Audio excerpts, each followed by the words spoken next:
Good evening good evening good evening good evening Negi soldiers. कैसे हैं आप लोग? बेटा आज का सेशन बहुत इंपॉर्टेंट होने वाला है। मैं आज आपके साथ डिस्कस करने वाला हूं master plan. Yes, complete road map में डिस्कस करने वाला हूं to crack GATE and ESE 2025-26 in first attempt, है ना। तो आज का सेशन बहुत इंपॉर्टेंट होने वाला है। जितने भी नेगी सोल्जर्स 2025-26 के लिए प्रिपेयर कर रहे हैं या फिर करने का सोच रहे हैं, मैं टाइमलाइन डिस्कस करने वाला हूं। तब तक आपका सिलेबस कंप्लीट हो जाना चाहिए। कितना time revision, practice, test, analysis के लिए सफिशिएंट रहेगा, आपको किन सब्जेक्ट से अपनी प्रिपरेशन स्टार्ट करनी चाहिए। इसके साथ साथ मैं ये भी डिस्कस करने वाला हूं कि एक परफेक्ट स्ट्रेटजी क्या है सिलेबस को कंप्लीट करने की। क्या स्टार्टिंग में सिर्फ पीवाईक्यूज करने चाहिए? क्या स्टार्टिंग में सिर्फ नए क्वेश्चंस करने चाहिए? क्या रिवीजन स्टार्टिंग से करते हुए चलना चाहिए या एंड में रिवीजन करना चाहिए? तो ये पूरा डिस्कशन आज इस पर्टिकुलर सेशन में होने वाला है। और जैसा कि आप देख पा रहे हैं, yes, master plan for GATE and ESC 2025-26 and I want my Negi soldiers to crack in first attempt। ठीक है, तो फटाफट से इस लिंक को हर जगह शेयर कर दो, सबको बता दो कि नेगी सर लाइव आ चुके हैं सेशन को लेकर। बेटा जो लोग मेरे सेशन के लिए पहली बार आ रहे हैं, let me introduce myself. My name is Devendra Singh Negi and I am GATE all India rank 1। GATE all India rank 1 ESE paper twice, है ना। गेट एक्सी पेपर में मेरा रैंक 1 2 बार था। I am teaching for GATE and ESE लगभग 12 साल हो चुके हैं, है ना, 12 साल होने वाले हैं। And yes, I completed my masters from IIT Bombay. I was the topper of my batch. Now आज का सेशन मैं एक बहुत बड़े स्टेटमेंट के साथ स्टार्ट कर रहा हूं।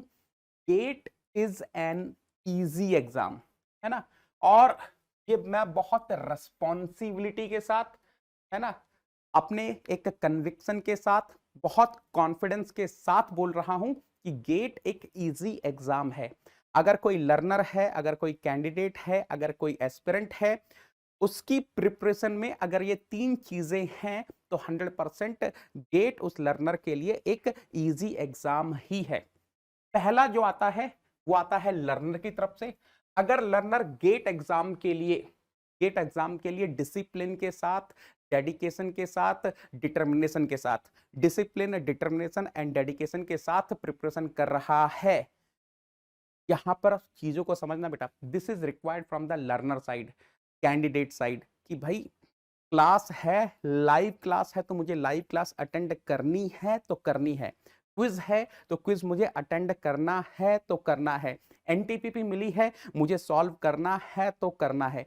अगर उस लेवल का कमिटमेंट है, उस लेवल का डिसिप्लिन है, उस लेवल का डिटर्मिनेशन है, उस लेवल का डेडिकेशन है, तो 100% it is one of the ingredient जो कि गेट के एग्जाम को उसके लिए इजी बना देगा। दूसरी चीज जो आती है प्लेटफॉर्म की साइड से, वो है क्वालिटी कंटेंट। यानी कि जो आपको कंटेंट मिल रहा है वो किस डेप्थ का मिल रहा है। ऐसा तो नहीं है कि आपको ऊपर ऊपर से सुपरफिशियली टॉपिक्स को टच करवा दिया गया है। अगर आपको क्वालिटी कंटेंट मिल रहा है, क्वालिटी कॉन्सेप्ट्स मिल रहे हैं, जो गेट मैकेनिकल एक्सी की डेप्थ रिक्वायर्ड है उस डेप्थ पर जाकर आपको कॉन्सेप्ट्स मिल रहे हैं, जो इंजीनियरिंग सर्विसेज की विड्थ रिक्वायर्ड है उस विड्थ को कवर किया जा रहा है, किस तरीके के प्रॉब्लम्स आपको क्लास में करवाए जा रहे हैं, क्लास के जो प्रॉब्लम्स है उनका लेवल क्या है। कहीं ऐसा तो नहीं है कि आपको सिर्फ 2-4 पीवाईक्यूज करवा के सिलेबस कवर करवा दिया जा रहा है। तो अगर आपको क्वालिटी क्वेश्चंस क्लास में करवाए जा रहे हैं, क्लास के बाद आपको डीपीपी में क्वालिटी क्वेश्चंस दिए जा रहे हैं, साथ में आपको एक अच्छी टेस्ट सीरीज दी जा रही है, तो 100% this is the second thing which will make your GATE exam an easy exam. और तीसरी चीज जो सबसे इंपॉर्टेंट है, जिसको काफी लोग सबसे ज्यादा अंडर एस्टिमेट करते हैं, गाइडेंस। सबसे ज्यादा अंडर एस्टिमेटेड चीज है गाइडेंस। लोगों को लगता है कि गाइडेंस का बहुत ज्यादा कोई रोल है नहीं, हम लोग पढ़ाई कर लेंगे, प्लेटफॉर्म पर हमको कंटेंट मिल जाएगा, but I am telling you बेटा, पिछले 3-4 दिन 10 दिन में मेरी बहुत सारे लर्नर से बात हुई है, और कहीं ना कहीं ये जो गाइडेंस वाला पार्ट है वो उनकी प्रिपरेशन में मिसिंग था।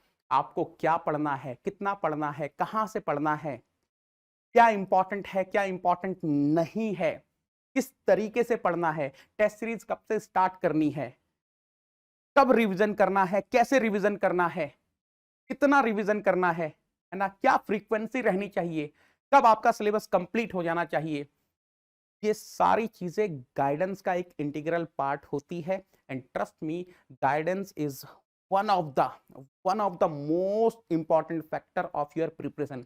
तो कुल मिला के अगर आपकी प्रिपरेशन में तीनों चीजें हैं, अगर आप डिसिप्लिन में पढ़ने के लिए रेडी हैं, डिटर्मिनेशन के साथ पढ़ने के लिए रेडी हैं, डेडिकेशन के साथ पढ़ने के लिए रेडी हैं, आपको एक बेहतरीन लेवल का कंटेंट मिल रहा है, क्वालिटी क्वेश्चंस मिल रहे हैं, नए प्रॉब्लम्स मिल रहे हैं, एक बढ़िया टेस्ट सीरीज मिल रही है जो कि गेट के लेवल को मिमिक कर रही है, गेट के लेवल को रेप्लिकेट कर रही है, बेहतरीन लेवल के एमसीक्यू, एमएसक्यू, एनईटी क्वेश्चंस आपको टेस्ट सीरीज में मिल रहे हैं, एक प्रॉपर गाइडेंस में आप प्रिपेयर कर रहे हो, तो यस, आपके लिए गेट एक इजी एग्जाम होने वाला है। अदरवाइज जैसा कि नोशन चलता हुआ आ रहा है कि गेट डिफिकल्ट एग्जाम है, तो वो डिफिकल्ट एग्जाम बना ही रह जाएगा अगर 3 में से एक भी इंग्रेडिएंट मिसिंग है।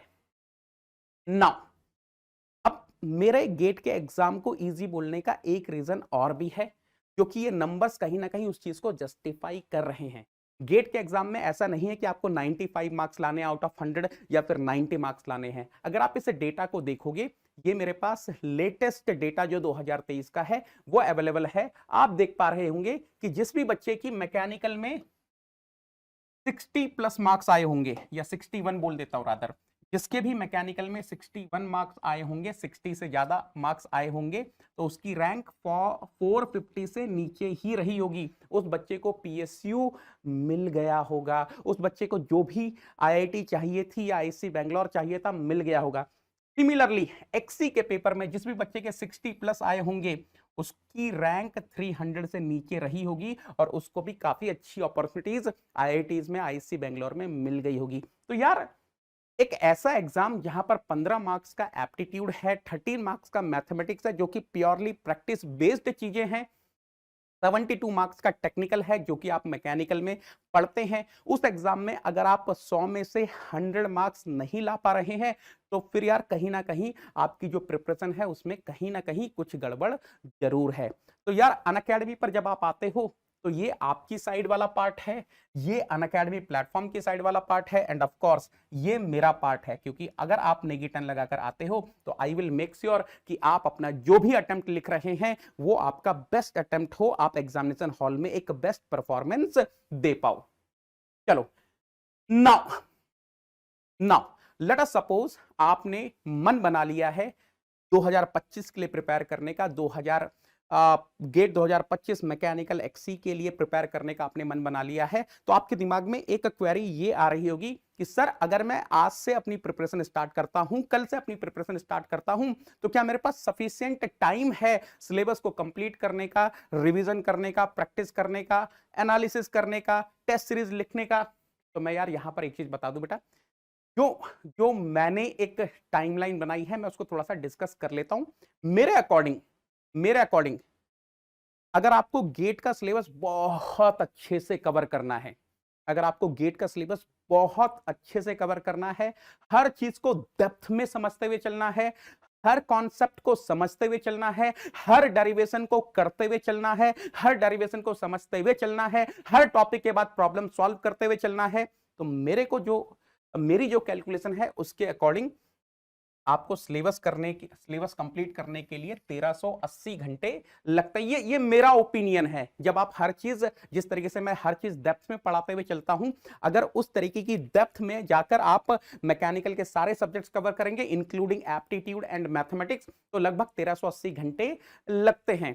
कई जगह पर ये 1000 घंटे, 900 घंटे भी होते हैं, but for me, again I am talking about quality content, तो लगभग 1380 घंटे आपको रिक्वायर्ड होते हैं। नाउ यहां से कल से लेट अस सपोज आप 6 घंटा रोज देते हो अपनी गेट की प्रिपरेशन को सिलेबस कवर करने के लिए, तो लेट अस सपोज अगर कल से आप 6 घंटा रोज दे रहे हैं अपनी गेट के सिलेबस को कंप्लीट करने के लिए, तो अगर मैं 1380 को 6 से डिवाइड करूं तो ये कहीं ना कहीं 230 दिन के आसपास आता है। यानी कि अगर आप हर दिन 6 घंटा पढ़ते हैं तो आपको लगभग 230 दिन चाहिए कंप्लीट सिलेबस को कवर करने के लिए। अब अगर मैं ये एज्यूम करके चलूं कि आप हफ्ते में जो 7 दिन होते हैं उनमें से 6 दिन पढ़ाई कर रहे हैं, गेट के सिलेबस को कवर कर रहे हैं, तो आपको लगभग 38 वीक्स का रिक्वायरमेंट होगा। 38 हफ्ते 38 वीक्स आपको लगेंगे गेट का सिलेबस कंप्लीट डेप्थ में जाकर कवर करने का, जहां पे आपका मैकेनिकल का सिलेबस तो होगा ही होगा, साथ में एक्सी की जो डेप्थ है उसका सिलेबस भी कंप्लीट होगा। और अगर मैं 38 वीक्स को मंथ्स में कन्वर्ट करूं तो ये आता है 9.5 महीने। This will be 9.5 months. अब अगर मान लो मैं 15th ऑफ फेब से काउंटिंग स्टार्ट करूं तो मुझे लगता है 9.5 महीने का मतलब है नवंबर एंड। बाय नवंबर एंड आपका पूरा सिलेबस बहुत डेप्थ में जाकर कंप्लीट हो जाएगा। आपका पूरा सिलेबस नवंबर एंड तक बहुत डेप्थ में जाके जो रिक्वायर्ड है आज के कॉम्पिटिटिव लेवल के एग्जाम की, वहां पर आपका उस लेवल पे जाके आपका सिलेबस कंप्लीट हो जाएगा। यानी कि आपके पास 2 महीने बचते हैं अच्छे से रिवीजन करने का और टेस्ट सीरीज लगाने का, जो कि एक सफिशिएंट टाइम है, तो यहां से आगे अब मेरी सलाह आपको यह होगी कि बाई चांस अगर आप 2025 के लिए प्रिपेयर, ये मैं जो डिस्कशन कर रहा हूं 2025 के लिए प्रिपेयर करने के लिए बोल रहा हूं, 2025 के लिए डिस्कशन कर रहा हूं। अगर किसी को 2026 के लिए प्रिपेयर करना है तो आप फिर पर डे में जो नंबर ऑफ आवर्स है वो थोड़ा कम करके अपनी स्ट्रेटेजी बना सकते हैं। तो यार अगर नवंबर एंड तक आपका सिलेबस कंप्लीट होता है तो आपके पास बचा दिसंबर 24 एंड जनवरी 25, ये 2 महीने आपके पास बचे रिवीजन करने के लिए, फुल रिवीजन करने के लिए। हालांकि रिवीजन आप डेली बेसिस पे करने वाले हो, वीकली बेसिस पे करने वाले हो, मंथली बेसिस पे करने वाले हो, बट मैं बात कर रहा हूं एक फाइनल सिलेबस खत्म होने के बाद वाले रिवीजन की। तो आपके पास दिसंबर जनवरी 2 महीना है अच्छे से फुल सिलेबस को रिवाइज करने का, at the same time test series के जो मॉक टेस्ट हैं, फुल लेंथ टेस्ट हैं, उनको लिखने का। तो yes, there is a sufficient time. मैं यहां पर खड़े होकर आपको पूरे कन्विक्शन के साथ बोल रहा हूं कि अभी भी सफिशिएंट टाइम है। अगर आप रोज 6 घंटा दे सकते हैं सिलेबस कंप्लीट करने के लिए तो नवंबर एंड तक आपका सिलेबस कंप्लीट हो जाएगा। यहां पर मेरी सलाह आपको ये होगी, बेटा आप यहां से ज्यादा डिले मत करना, क्योंकि यहां से जितना डिले आप करते जाओगे आपका सिलेबस कंप्लीशन वाला टाइम उतना आगे भागता जाएगा और आपका ये जो रिवीजन और टेस्ट वाला टाइम है वो उतना कम होता जाएगा। और ये मेरा पर्सनल एक्सपीरियंस है लास्ट 11-12 साल का कि ये वाला टाइम जितना कम होता जाता है फाइनल परफॉर्मेंस आपकी उतनी खराब होती जाती है, आप अपनी एक्सपेक्टेशन के हिसाब से परफॉर्म नहीं कर पाते हो।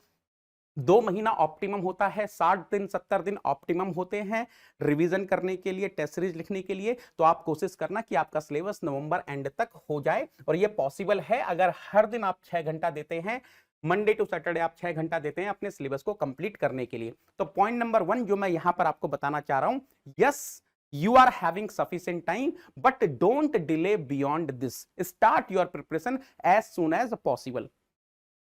चलते हैं आगे।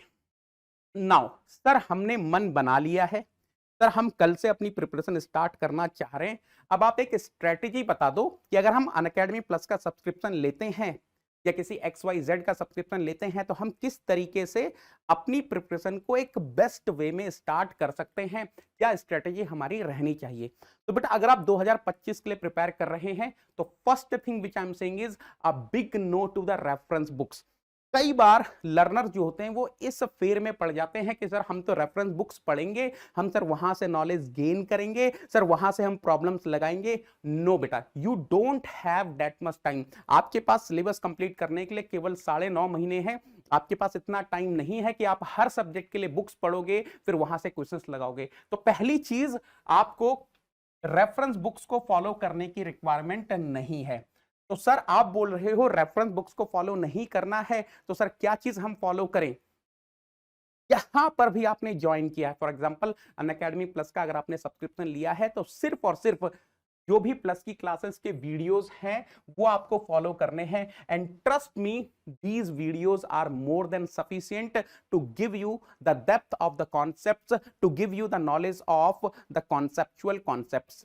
तो कॉन्सेप्ट्स के लिए आपको केवल क्लास के वीडियोस देखने हैं, लाइव देखोगे सबसे बढ़िया है, you must attend all the classes live only, but in case अगर कुछ रेस्ट्रिक्शन है टाइमिंग्स की तो आप रिकॉर्डेड भी देख सकते हो, अनअकैडमी पर आपको लाइव के रिकॉर्डेड वर्जन भी अवेलेबल होते हैं। एक और चीज जो काफी लोग गलती करते हैं, जनरली लर्नर्स क्या करते हैं ऑनलाइन की दुनिया में, जब क्लास चल रही है, लाइव क्लास चल रही है, तो वो नोट्स, रनिंग नोट्स नहीं बनाते हैं। वो क्या करते हैं बेटा, क्लास के बाद फिर वो एक एक करके सजा सजा कर नोट्स बनाते हैं। बेटा ये आपको नहीं करना है। जिस तरीके से पैटर्न होता है ऑफलाइन क्लासेस में आपको रनिंग नोट्स बनाने होते हैं, ठीक उसी तरीके से यहां पर भी आपको रनिंग नोट्स बनाने हैं, क्योंकि आपके पास उतना टाइम नहीं है कि आप क्लास भी अटेंड करो उसके बाद आप सजा सजा कर नोट्स भी बनाओ। तो माई हम्बल रिक्वेस्ट कि आप बेटा प्लीज रनिंग नोट्स बनाएंगे। अब यहां पर कुछ लर्नर्स का ये आता है, ये कंसर्न आता है कि सर जब हम रनिंग नोट्स बनाते हैं तो हम क्लास पर फोकस नहीं कर पाते हैं, हमको कॉन्सेप्ट समझने में प्रॉब्लम होती है। हालांकि ऐसे लर्नर्स काफी कम है, परसेंटेज में हो सकता है 5-10% ही ऐसे लर्नर्स हैं जिनको रनिंग नोट्स बनाते टाइम समझने में दिक्कत होती है। तो मेरी सलाह आपको ये होगी बेटा, उस केस में अनअकैडमी प्लेटफॉर्म पर आपको एनोटेड नोट्स अवेलेबल होते हैं, आप क्लास अटेंड कर लो, आप अच्छे से समझ लो, उसके बाद आप एनोटेड नोट्स डाउनलोड कर लो। एनोटेड नोट्स के थ्रू आप फिर अपना नोट्स एक कंपाइल करके रख सकते हो। और साथ में अनअकैडमी पर most of the educators hand written notes भी देते हैं, तो वो हैंड रिटन नोट्स भी आपको मिल जाएंगे जो ओल्ड स्टूडेंट्स ने बनाए थे। तो रनिंग नोट्स आपको बनाने हैं, इनकेस नहीं बना सकते हो तो या तो एनोटेड पीडीएफ की हेल्प ले लो या फिर हैंड रिटन नोट जो पहले से बने हुए हैं किसी लर्नर के, वो आप यूज कर सकते हो। नाउ द नेक्स्ट पॉइंट जो कि सबसे इंपॉर्टेंट है, आपने लाइव क्लास अटेंड करी, लाइव क्लास खत्म हुई, इमीडिएटली आपको जो भी क्लास में पढ़ाया गया है उसका रिवीजन करना है। एंड ये जो प्रक्रिया है रिवीजन की, ये डेली रिवीजन होना चाहिए। You must revise on the daily basis जो जो आप पढ़ रहे हो। उससे क्या होगा, आपकी रिटेंशन कॉन्सेप्ट्स की ज्यादा रहने वाली है। तो please revise on the daily basis, जो भी आपने पढ़ा है, जो भी नोट्स आपने बनाए हैं, जो भी रनिंग नोट्स आपने बनाए हैं, उनका आपको डेली रिवीजन करना है। एक बार आपने रिवीजन कर लिया, हालांकि रिवीजन करने में, डेली रिवीजन करने में आपको बहुत ज्यादा टाइम नहीं लगेगा, जो भी 2.5 घंटे की क्लास होगी वो आप 10 से 15 मिनट में समराइज कर लोगे, रिवाइज कर लोगे। अब जैसे ही आपने रिवीजन खत्म किया, फॉर एग्जाम्पल जैसे मैं अपनी क्लास की बात करूं, तो जैसे ही क्लास खत्म होती है मैं उस क्लास से रिलेटेड जितने भी टॉपिक्स मैंने पढ़ाए हैं उन टॉपिक से रिलेटेड क्वेश्चंस दे देता हूं, जिनको मैं एनटीपीपी बोलता हूं। तो क्लास के तुरंत बाद जो भी टॉपिक्स आपने पढ़े हैं उससे रिलेटेड आपको प्रैक्टिस प्रॉब्लम्स करनी है।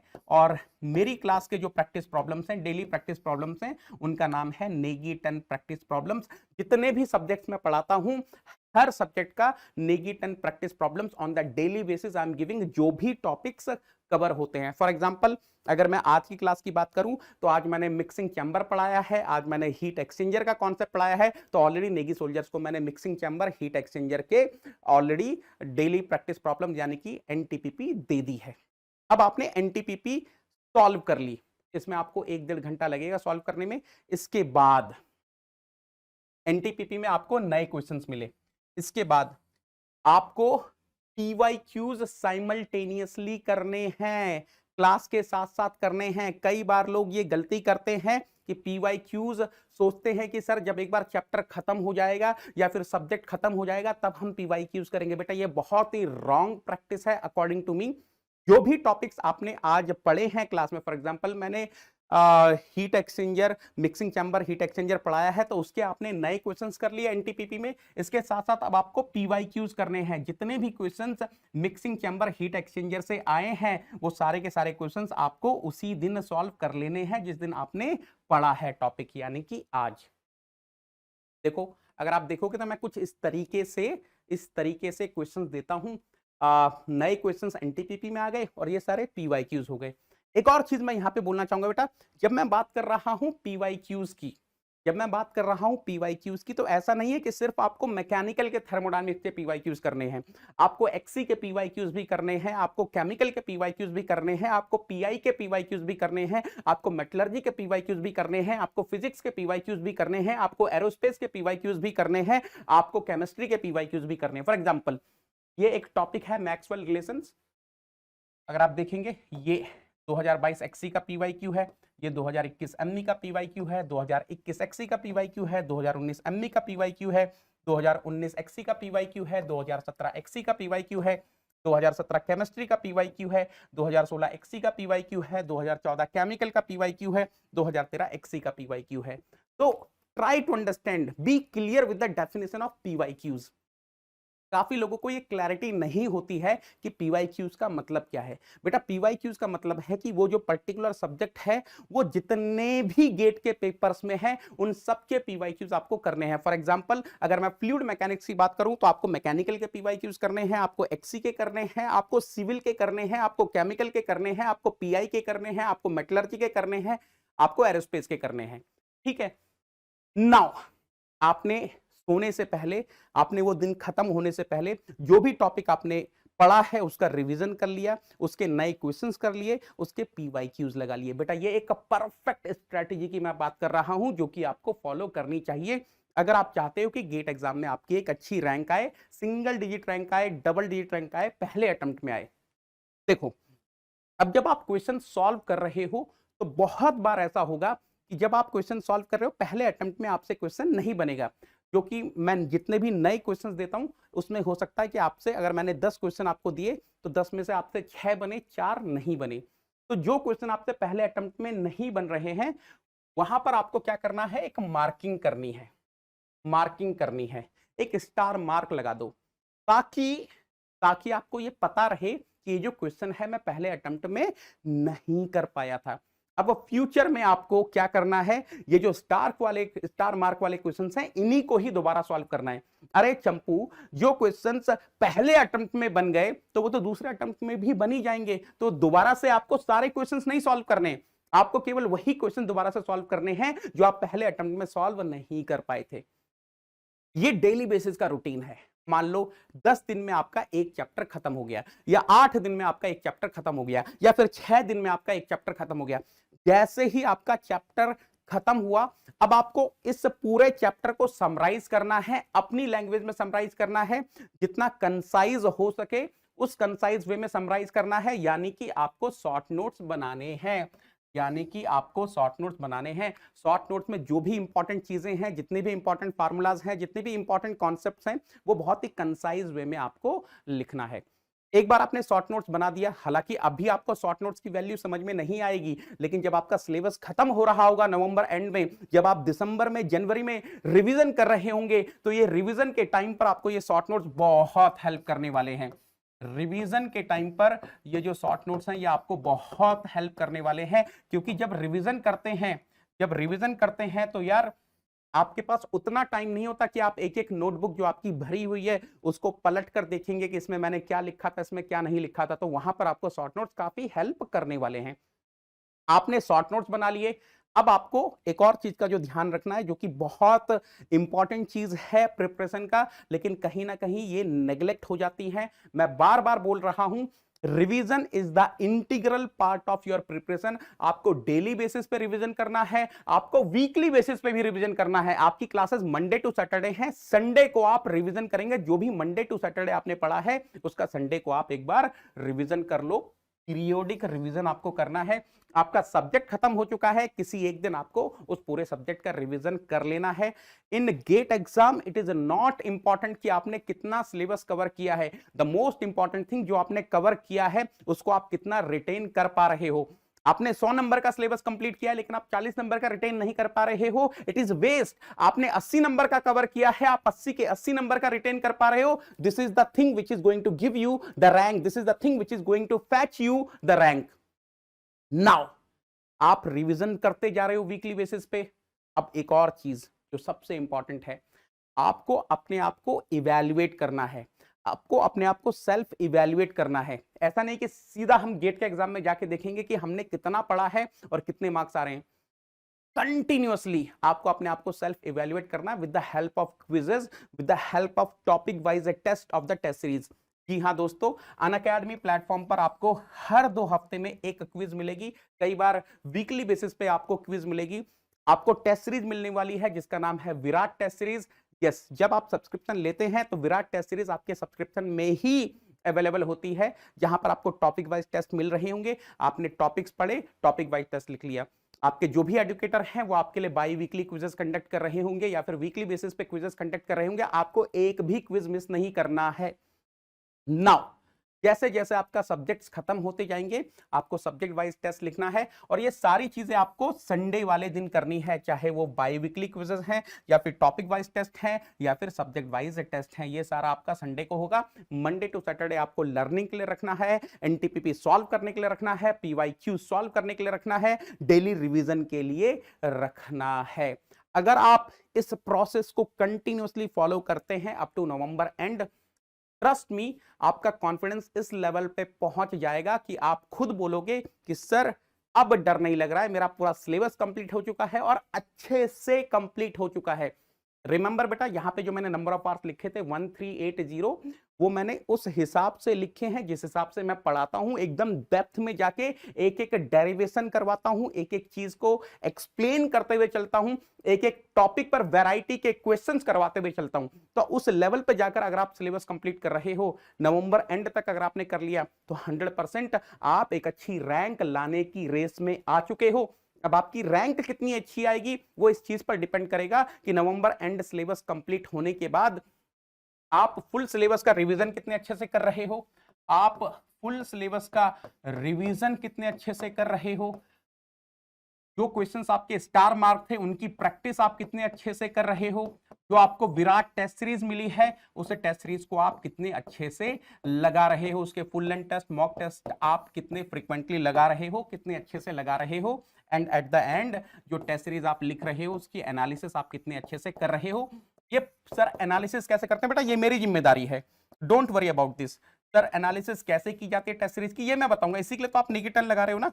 That's why you are using the Negiton code to join Unacademy Plus। ये मेरी जिम्मेदारी है आपको बताना, है ना। एक बार आप नेगेटन लगाकर प्लेटफॉर्म पे आ जाते हो तो आपकी पूरी जिम्मेदारी मेरी हो जाती है। I am going to guide you, I am going to mentor you for both ME and ESE.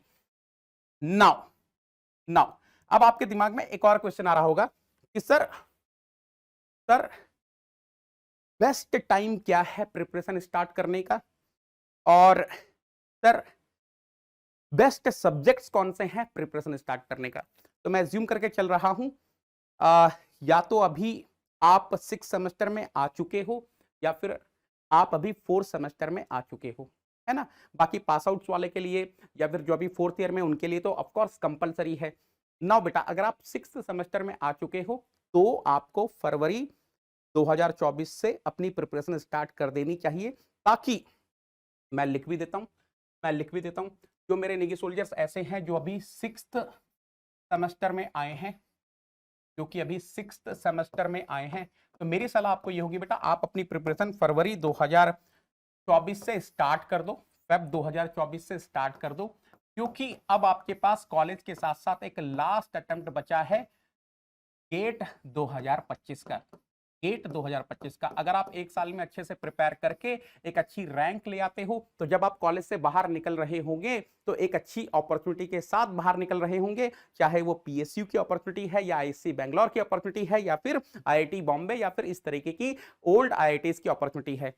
Now कई बार ऐसा होता है, जो मेरा सेकंड ईयर का नेगी सोल्जर है, जो मेरा सेकंड ईयर का नेगी सोल्जर है, जो अभी 4th सेमेस्टर में है, जो अभी 4th सेमेस्टर में आया है, उसको ये लगता है कि सर मैं अभी अपनी प्रिपरेशन स्टार्ट करूं या नहीं करूं, सर मैं अभी अपनी प्रिपरेशन स्टार्ट करूं या नहीं करूं। तो यार मेरी सलाह तो आपको यही होगी मेरे बच्चे, मेरी सलाह तो आपको यही होगी कि अभी आप अपनी प्रिपरेशन स्टार्ट कर दो, अपनी प्रिपरेशन स्टार्ट कर दो, क्योंकि अगर आप अभी से ही अपनी प्रिपरेशन स्टार्ट करोगे, अभी से ही आप अपनी प्रिपरेशन स्टार्ट करोगे, तो जब आप नेक्स्ट ईयर 6th सेमेस्टर के आसपास 5th सेमेस्टर खत्म होते होते, 6th सेमेस्टर स्टार्ट होते होते जब आप गेट 2025 लिख रहे होंगे तो आपके पास एक अच्छी अपॉर्चुनिटी बन जाएगी, आपका सिलेबस हो जाएगा कंप्लीट, जहां पर आप पहला अटेम्प्ट दे सकते हैं 3rd ईयर में, और उसके बाद जब आप 4th ईयर में नेक्स्ट अटेम्प्ट लिख रहे होंगे तो आपकी एक अच्छी रैंक आने की पॉसिबिलिटी काफी बढ़ जाएगी। आप अपनी परफॉर्मेंस को इंप्रूव कर पाओगे, जो आपकी 2025 में हुई थी उससे अच्छी परफॉर्मेंस आप 2026 में दे पाएंगे, तो आपको एक डबल सिक्योरिटी मिल जाती है, आपको एक डबल चेक मिल जाता है कि भाई मान लो अगर पहले अटेम्प्ट में बहुत अच्छा परफॉर्मेंस नहीं भी हुआ तो मुझे एक अच्छा एक्सपीरियंस गेन हो जाएगा, मेरा एक अच्छा सिलेबस कंप्लीट हो चुका है और मैं फिर फाइनल अटेम्प्ट में फोड़ दूंगा। ठीक है, ये चीज क्लियर है बेटा, ये चीज क्लियर है ना? आप गेट 2025 में फर्स्ट अटेम्प्ट लिख सकते हो।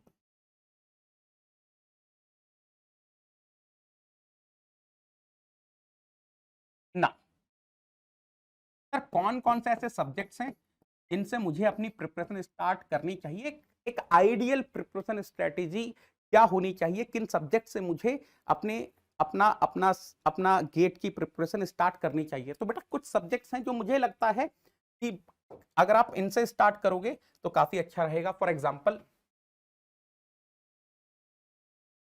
Basic thermodynamics,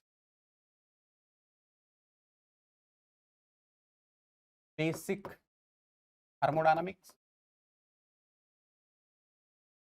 fluid mechanics, fluid mechanics,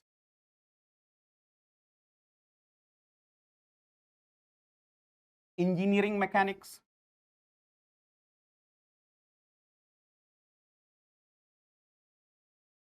engineering mechanics, strength of materials, strength of materials,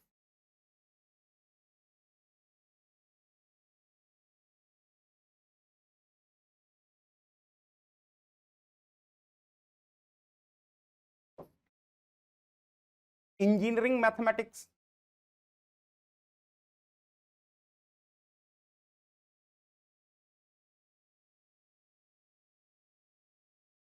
engineering mathematics, general aptitude.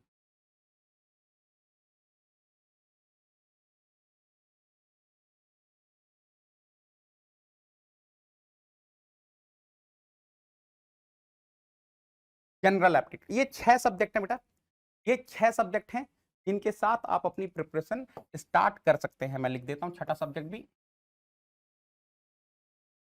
General aptitude.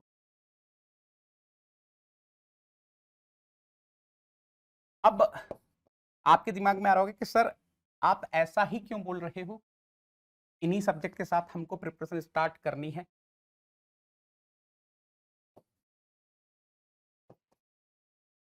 Reason मैं बताता हूं बेटा।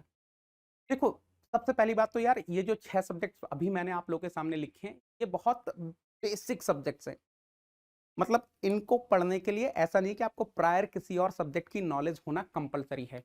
बेसिक थर्मोडायनामिक्स डजंट मैटर कि आपने पहले पढ़ा है या नहीं पढ़ा है, और कहीं ना कहीं आपको 12th क्लास में नॉलेज है, 11th क्लास में आपने हीट वाला पार्ट पढ़ा है, तो बेसिक थर्मोडायनामिक्स आपने थोड़ा बहुत पढ़ा हुआ है, तो वहां से आप कोरिलेट करते हुए चलते जाओगे। फ्लूइड मैकेनिक्स अगेन कोई नई चीज नहीं है, आपने 11th क्लास में पढ़ी है। Engineering mechanics, strength of materials 11th class में आपने पढ़ी है। मैथमेटिक्स कहीं ना कहीं बीटेक के first semester, second semester, third semester में आपने पढ़ा है। जनरल एप्टीट्यूड कहीं ना कहीं आपने 9th 10th की जो आपकी मैथमेटिक्स है वही कहीं ना कहीं घूमकर यहाँ पर आती है। बात समझ में आ रही है? तो ये टोटल 6 सब्जेक्ट्स हैं जिनसे आपको आप कोई भी 2 चूज कर लो और आप अपनी प्रिपरेशन स्टार्ट कर सकते हैं। नाउ एक और मेरी सलाह होगी, वो सलाह ये होगी कि बेटा जब भी आप अपनी प्रिपरेशन कर रहे हो तो कोशिश करो कि ये 6 सब्जेक्ट आप सबसे पहले कंप्लीट कर लो। अब आपके दिमाग में ये क्वेश्चन आ रहा होगा कि सर आप ऐसा क्यों बोल रहे हो कि पहले इन 6 सब्जेक्ट्स को कंप्लीट करो फिर बाकी दूसरे सब्जेक्ट करना? पहली चीज बेटा, ये जो 6 सब्जेक्ट्स मैंने आपके सामने लिखे हैं they are the high weightage subjects. ये हाई वेटेज वाले सब्जेक्ट्स हैं, आपके 50-55 मार्क्स किसी भी गेट एग्जाम का आप पेपर उठा लेना, आपको यहां से 50 से 55 नंबर का पेपर मिल जाएगा। सिर्फ और सिर्फ ये जो 6 सब्जेक्ट्स हैं यहां से आपको 50 to 50 marks, 50 to 55 marks, 50 to 55 marks का पेपर मिल जाएगा। पॉइंट नंबर 1 हाई वेटेज है। दूसरी चीज, जैसा कि आप लोगों को पता है गेट 2021 एंड ऑनवर्ड्स आप गेट का एग्जाम 2 पेपर से लिख सकते हैं। तो अगर आप इन सब्जेक्ट्स को कंप्लीट कर लेते हो तो कहीं ना कहीं आपका जो गेट एक्सी वाला सिलेबस है वो पूरा का पूरा कंप्लीट हो जाता है। और यार अगर ये 6 सब्जेक्ट्स आपने अच्छे से पढ़े हैं, अगर ये 6 सब्जेक्ट्स आपने अच्छे से पढ़े हैं तो 100% यार गेट मैकेनिकल के साथ साथ आपकी ये जो गेट एक्सी वाला जब आप पूरा सिलेबस कंप्लीट कर लेते हो तो आपका कॉन्फिडेंस लेवल एक अलग लेवल पे पहुंच जाता है। You will be feeling confident कि यार चलो ठीक है, मैकेनिकल का तो मैं कर ही रहा हूं और मेरा एक्सी का पूरा सिलेबस कंप्लीट हो चुका है। तो अगेन आपको डबल सिक्योरिटी मिल जाती है कि मैकेनिकल में अगर थोड़ा ऊपर नीचे भी होगा तो मैंने गेट एक्सी का पूरा सिलेबस अच्छे से पढ़ा हुआ है, तो मेरी कहीं ना कहीं मुझे कुछ ना कुछ आईआईटीज में एडमिशंस मिल जाएगा, मुझे कहीं ना कहीं कुछ ना कुछ मेरी प्रिपरेशन से मिल जाएगा। जिनको गेट एक्सी के बारे में नहीं पता है थोड़ा सा मैं बता देता हूं बेटा। जिस तरीके से गेट मैकेनिकल का पेपर कंडक्ट होता है ठीक उसी तरीके से गेट एक्सी का पेपर भी कंडक्ट होता है। It is also one of the paper. Mechanical के पेपर का कोड एमनी होता है, इंजीनियरिंग साइंसेज के पेपर का कोड एक्सी है ना। एक्सी पेपर जब मैं बोल रहा हूं तो इसका मतलब है इंजीनियरिंग साइंसेज। और यहां पर क्या होता है, जो आपका एप्टीट्यूड वाला पार्ट है ये कंपलसरी है 15 मार्क्स का, जो इंजीनियरिंग मैथमेटिक्स वाला पार्ट है ये कंपलसरी है 15 मार्क्स का। और आपके पास टोटल 7 सेक्शंस होते हैं जिनमें से आपको 2 सेक्शन लिखकर एग्जाम लिखना होता है। दो सेक्शन चूज करके एग्जाम लिखना होता है, 35 मार्क्स ईच। नाउ देखो, एप्टीट्यूड मैथमेटिक्स कंपलसरी है। अब जो मैकेनिकल का एस्पिरेंट है उसके लिए जो रेलिवेंट ऑप्शंस हैं 7 सेक्शन में से, वो है एक तो फ्लूइड मैकेनिक्स एक्सी बी, दूसरा है सॉलिड मैकेनिक्स एक्सी डी, और तीसरा है थर्मोडायनामिक्स एक्सीई। तो जैसे ही आपने उन 6 सब्जेक्ट्स को कंप्लीट किया, जैसे ही आपने इन 6 सब्जेक्ट्स को कंप्लीट किया तो 100% आप देख पा रहे होंगे कि कहीं ना कहीं आपने इनको भी टच कर लिया है। आपका जनरल एप्टीट्यूड हो चुका है, मैथमेटिक्स हो चुका है, फ्लूइड मैकेनिक्स हो चुका है, सॉलिड मैकेनिक्स हो चुका है, और आपका थर्मोडायनेमिक्स भी टच हो चुका है। आपका कॉन्फिडेंस लेवल आपकी प्रिपरेशन के दौरान काफी हाई हो जाएगा। आपको ये चीज समझ में आ जाएगी कि मेरा एक्सी का सिलेबस तो कंप्लीट हो चुका है। इसके बाद आपको बाकी के मैकेनिकल के सब्जेक्ट्स करने चाहिए। अब मैं आपको यहां पर एक और सलाह दूंगा बेटा, यहां पर मैं आपको एक और सलाह दूंगा। अगर आप गेट की एक सिंसियर प्रिपरेशन करना चाह रहे हैं तो मेरी हम्बल रिक्वेस्ट है, right from the beginning, right from the beginning आप जितने भी क्वेश्चन सॉल्व करो, चाहे वो एनटीपीपी के क्वेश्चन सॉल्व करो, चाहे फिर वो आप पीवाईक्यू सॉल्व करो, use virtual calculator. Please please please virtual calculator को यूज करना। मेरी लास्ट 10 दिन में काफी लर्नर से बात हुई है, सर हम लोग वर्चुअल कैलकुलेटर के हैबिचुअल नहीं थे, सर सिली सिली कैलकुलेशन मिस्टेक्स हुई हैं। और सबसे बड़ा रीजन क्यों बोल रहा हूं मैं वर्चुअल कैलकुलेटर को यूज करने का, क्योंकि जो आपका मैनुअल कैलकुलेटर है, जो आप कॉलेज में यूज करते हैं, जो आप अपने यूनिवर्सिटी लेवल के एग्जामिनेशन के लिए यूज करते हैं, वो कैलकुलेटर और ये कैलकुलेटर बिल्कुल अपोजिट है, बिल्कुल अपोजिट है ना। तो स्टार्टिंग से ही मेरी हम्बल रिक्वेस्ट है, हाथ जोड़कर आपसे विनती है कि अगर आप सीरियसली प्रिपेयर कर रहे हैं गेट 2025 के लिए या फिर 26 के लिए, स्टार्टिंग से वर्चुअल कैलकुलेटर यूज करते हुए चलना। यहां पर आपका हाथ बैठ गया तो एग्जामिनेशन में ये जो वर्चुअल कैलकुलेटर है आपकी सिली सिली मिस्टेक्स, कैलकुलेशन मिस्टेक्स नहीं होने देगा। यहां तक क्लैरिटी है। अब आपके दिमाग में एक और क्वेश्चन आ रहा होगा कि सर सर मेरा 2024 का पेपर अच्छा नहीं हुआ, लेकिन सर मैंने मन बना लिया है कि मैं 2000, बहुत सारे ड्रॉपर्स होंगे, बहुत सारे 4th ईयर के स्टूडेंट्स होंगे जो कि एक साल ड्रॉप करना चाह रहे होंगे कि सर 2024 में मेरी तरफ से कुछ कमी रह गई, मुझे उस लेवल का कंटेंट कहीं और नहीं मिल पाया जिससे कि मैं एक अच्छी रैंक ला पाऊं, या फिर XYZ रीजन की वजह से मुझे अच्छा कंटेंट मिला भी तो मैं अच्छे से परफॉर्म नहीं कर पाया, कुछ मेरे ही अपनी तरफ से कमियां रह गई। लेकिन सर मैं अब मन बना लिया है मैंने कि 2025 के लिए मुझे फोड़ना है, तो बेटा आई will be telling you, restart restart restart restart, है ना। रीस्टार्ट बटन दबा दो, अपनी प्रिपरेशन स्टार्ट कर दो, don't waste your time. And trust me, I am always there for you people. And continue रखो अपनी प्रिपरेशन को जब तक कि आपके पास एक फाइनल सेटलमेंट का ऑफर लेटर ना आ जाए। जब आपके हाथ में एक ऑफर लेटर आ जाएगा तब जाके आपको रुकना है, थमना है, एक अपनी लाइफ में जो सक्सेस मिली है उसको एंजॉय करना है ना? ठीक है। और सर आप अपना पूरा स्केड्यूल बता दो, सर आप अपना पूरा स्केड्यूल बता दो कि आप कौन कौन से सब्जेक्ट पढ़ाने वाले हो, किस सीक्वेंस में पढ़ाने वाले हो। तो मैं आपको बता देता हूं बेटा, थर्मोडायनामिक्स के बाद मैं फ्लूइड मैकेनिक्स स्टार्ट कर रहा हूं, उसके बाद मैं हीट ट्रांसफर पढ़ाऊंगा, and then again again I will be teaching basic thermodynamics, क्योंकि मुझे पता है मेरे काफी नेवी सोल्जर्स हैं जिनका बेसिक थर्मोडायनामिक्स वाला पार्ट छूटा हुआ है, तो मैं फिर से बेसिक थर्मोडायनामिक्स स्टार्ट करूंगा। एक बार आपका बेसिक थर्मोडायनामिक्स हो गया, फिर मैं एटीडी पढ़ाऊंगा, उसके बाद मैं टर्बो मशीनरी पढ़ाऊंगा, फिर उसके बाद एक एक्स्ट्रा टॉपिक्स ऑफ एक्सीबी का कोर्स भी मैं लेकर आने वाला हूं।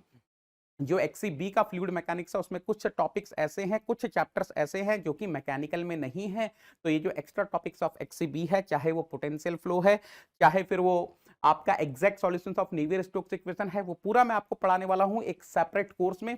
हर साल मैं लॉन्च करता हूं, इस साल भी लॉन्च करूंगा, 2024 वालों के लिए लॉन्च किया था, 2025 वालों के लिए भी लॉन्च करूंगा, और इसके बाद मैं कुछ सरप्राइज कोर्स भी आपके लिए लॉन्च कर सकता हूं। तो this is the minimum which you can expect from me, ये मिनिमम है जो आप मेरे से एक्सपेक्ट कर सकते हैं।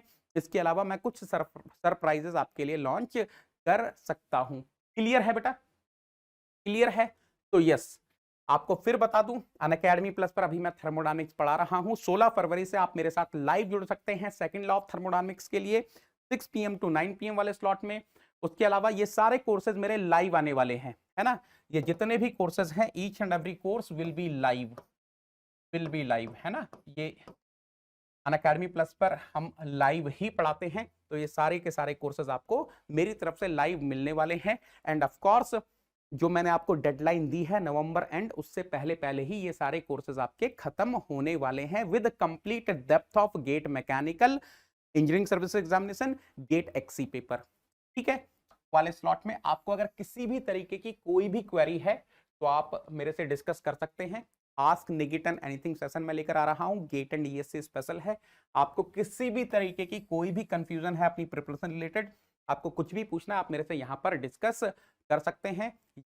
ये सारे रैंकर्स हैं जो कहीं ना कहीं परमानेंट सेटलमेंट पा चुके हैं। गेट 2023 फोड़कर 24 वाली फोटोज आप देखेंगे तो पूरा भर जाएगा। 2025 के लिए आप नेक्स्ट होने चाहिए। एमई प्लस एक्सी मतलब नेगी टन हारे बाबा। आज का जो नेगी सोल्जर है वो 100% कल का आईआईटीएन है रे बाबा, इसमें कोई डाउट ही नहीं है।